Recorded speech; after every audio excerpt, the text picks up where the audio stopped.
Good evening, Senator Perkins. My name is Michael Rikon. I am a condemnation lawyer. I've been a condemnation lawyer for 41 years. What's a condemnation lawyer? An attorney that specializes in eminent domain cases.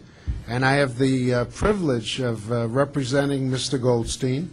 I have the privilege of representing Mr. Antonacci and Willets Point United.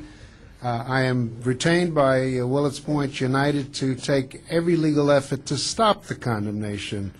I am Mr. Goldstein's insurance policy should his property be condemned.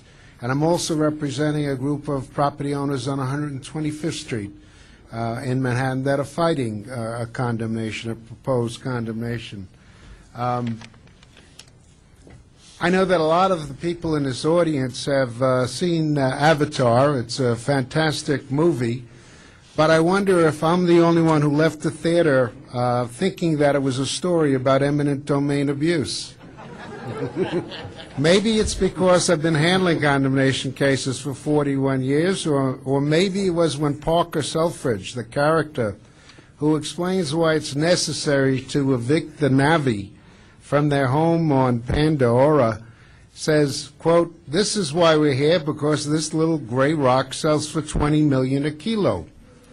Perhaps it's something that Jake Sully, the hero, said, quote, "They sent us here, they've sent us a message that they can take whatever they want. Well, we'll send them a message that this is our land," close quote.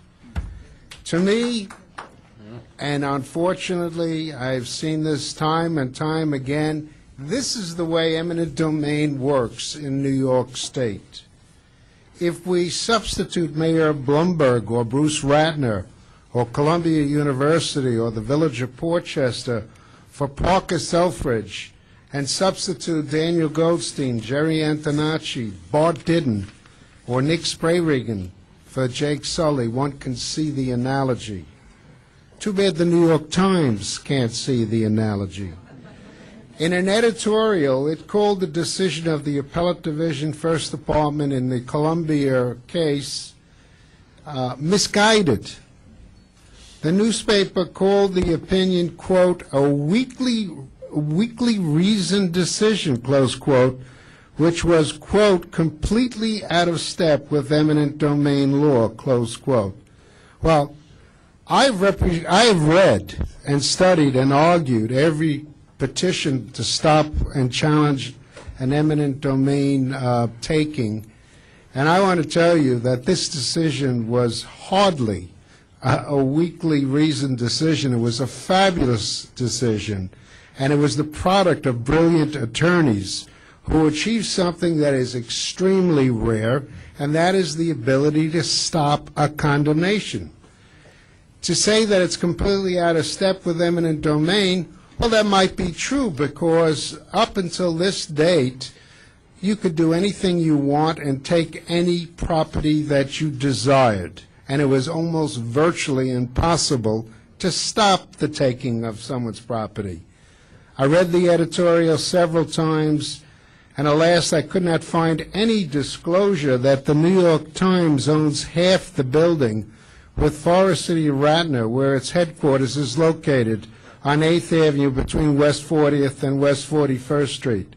It's outrageous that a newspaper that boasts it publishes all the news that's fit to print would be so dishonest and biased in favor of taking private property to give to another owner and fail to disclose such conduct.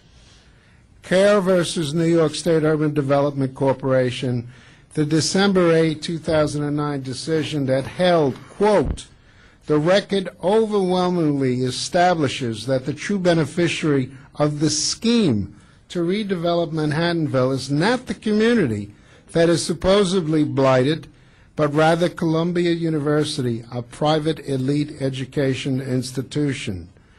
These remarkably astonishing conflicts with Kelo on virtually every level cannot be ignored and render the taking in this case unconstitutional, close quote. That's pretty remarkable language to find from an appellate division. They were very upset. They were very angry. And this was an absolute incredible victory. And it's funny because you can go into other courts and come out with a completely different result.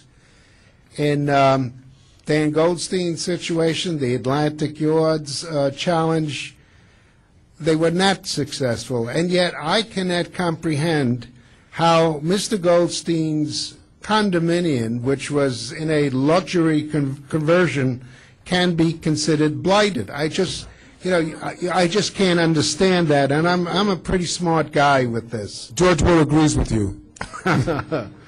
This is the same New York State Urban Development Corporation that condemned and evicted the private owners for the New York State Times headquarters.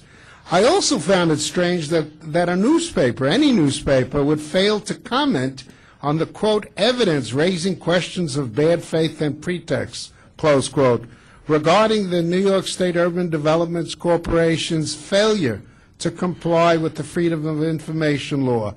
Can you imagine what the Times would do if one of its FOIL requests was subject to bad faith and pretext? How long would they stand for that conduct? To write an editorial like that was terribly wrong.